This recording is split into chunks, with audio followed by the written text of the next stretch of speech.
Good morning বন্ধুরা, কেমন আছো তোমরা? আশা করছি সবাই অনেক ভালো আছো আর আমিও অনেক ভালো আছি। আজকে অনেকটা তাড়াতাড়ি ঘুম থেকে উঠেছি। তো রৌদ্র উঠেছে বাইরে, খুব সুন্দর। আর ঘুম থেকে উঠে যদি রৌদ্র দেখা যায় তবে দিনটাও ভালো হয়, কাজ করারও একটা এনার্জি আসে মনে।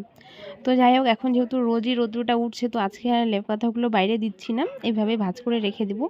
আগে যেরকমটা এক সপ্তাহ পর বা 2-3 দিন পর পর রৌদ্র উঠতো তখন বাইরে দিতাম। তো এখন যেহেতু রোজই উঠছে তো সেরকমভাবে আর বাইরে দিতে হয় না, জানালাটা খুলে রাখলে ঘরের মধ্যে খুব সুন্দরভাবে রোদ পড়ে। তবে এখন পড়বে না, যখন সময় হবে ঠিক তখন রৌদ্র আসবে ঘরের মধ্যে। আর যেহেতু এটা আমাদের ঘরটা পূর্ব দিকে, তো পূর্ব দিকে জানলাটা খুলে দিলে ওই দিকে রৌদ্রটা খুব সুন্দরভাবে বিছানায় পড়ে। তো যাই হোক, বিছানাটা সুন্দর করে গুছিয়ে ঝাড়টা দিয়ে চলে যাব বাইরে। আর আজকে যেহেতু তাড়াতাড়ি ঘুম থেকে উঠেছি তো আজকে ভাবছিলাম একটুখানি চা বানিয়ে খাবো। তবে মা চা খায় না, মার চা খাওয়ার অভ্যাস নেই বলে আমারও অভ্যাস নেই। আর যেহেতু বুনু আছে অনেক দিন থেকে আমাদের বাড়িতে, তো আমরা দুজন মিলে 2 কাপ চা বানিয়ে খেয়ে নিব। আর আমি যেহেতু রোজ রোজ চা বানাই না, তবে আমার কাছে জানি না কেন চাটা খুব একটা ভালো হয় না। তো যেহেতু আমরা দুজন খাবো তো চলে যাবে। তো বুনু আমাকে শিখিয়ে শিখিয়ে দিচ্ছে কতটুকু চিনি দিব, চা পাতা দিব। আমি জানি, তবুও আমাকে বলছিল। তো আমার হাঁচি উঠছিল যে চা বানাতে বানাতে প্রচণ্ড পরিমাণে হাঁচি পাচ্ছে। আর সূর্যের দিকে তাকালে অবশ্যই দেখবে, অবশ্যই বলছি কেন, আমার না সূর্যের দিকে তাকালে হাঁচি পাই। তো যাই হোক, এদিকে আমি দুধটা গুলিয়ে নিয়ে তারপরে ওখানে দিয়ে দিচ্ছি, আর ওখানে একটুখানি চিনি আর চা পাতা দিয়ে ভালো করে ফুটিয়ে নিলাম। তো যাই হোক, এইভাবেই চাটা বানিয়ে নিব, নিয়ে খেয়ে নেব দুজন মিলে। আর ওদিকে মা ভাত রান্না করছে, মা তো ভাত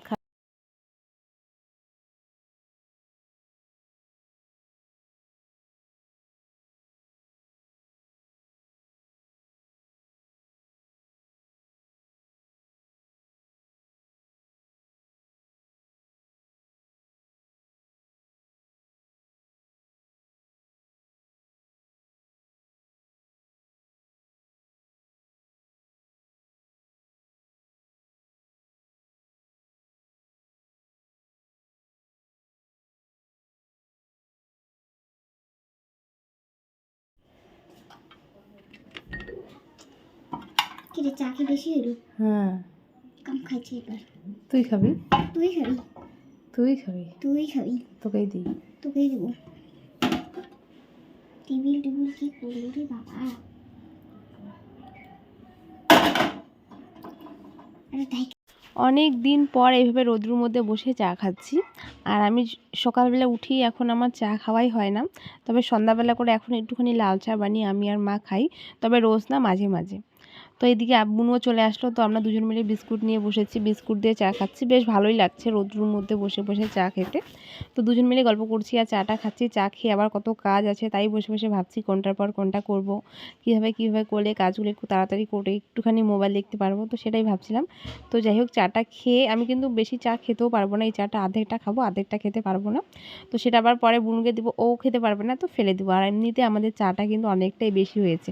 আমি একটুখানি খেতে চেয়েছিলাম, তো দেখো আমি আর চা খেলাম না, ওকে দিয়ে দিলাম। আর সকালবেলা একটুখানি আলসিটা দিয়ে গাছগুলো দেখে নিলাম। এবার চলে যাব কাজে। বাসনটা ফার্স্ট মেজে নেব, কারণ সবার প্রথমে যেটা আমার সব থেকে বড় কাজ, তোমরা সবাই জানো, আমার বাসন মাজা। এত এত বাসন মাজতে হয় কী আর বলবো। তো সবার আগে বেশি বাসন থাকলে সেই বাসনটা মেজে নিলে মনে হয় যে না, একটা কাজ কমে গেছে। তো দেখলে চাটা ফেলে দিলাম, কারণ আমার চা খাওয়ার অভ্যাস নেই, তবুও শখে খাই। আর ভালো না লাগলে, ভালো না হলে আর কি চাটা খাই না। আর চা খেলে আমার পপ লাগে, তো পপ নেই। বিস্কুট দিয়ে যতটা বিস্কুটটা ভিজিয়ে চা খাবো, বিস্কুটও শেষ, আমার চা খাওয়াও শেষ। তো যাই হোক, বাসনগুলো পরিষ্কার করে ভালো করে মেজে টেজে তারপরে ঘর বাড়ি ঝাড় দিতে হবে, আবার ঘর বাড়ি মুছতে হবে। কাপড়টা মা ধুয়েছে, কাপড় আমাকে আর কাচতে হবে না, যা কাপড় ছিল মা ওটা কেচেছে, আমি মেলতে দিয়েছিলাম বাইরে। তো চলো বাসনগুলো মেজে নিই।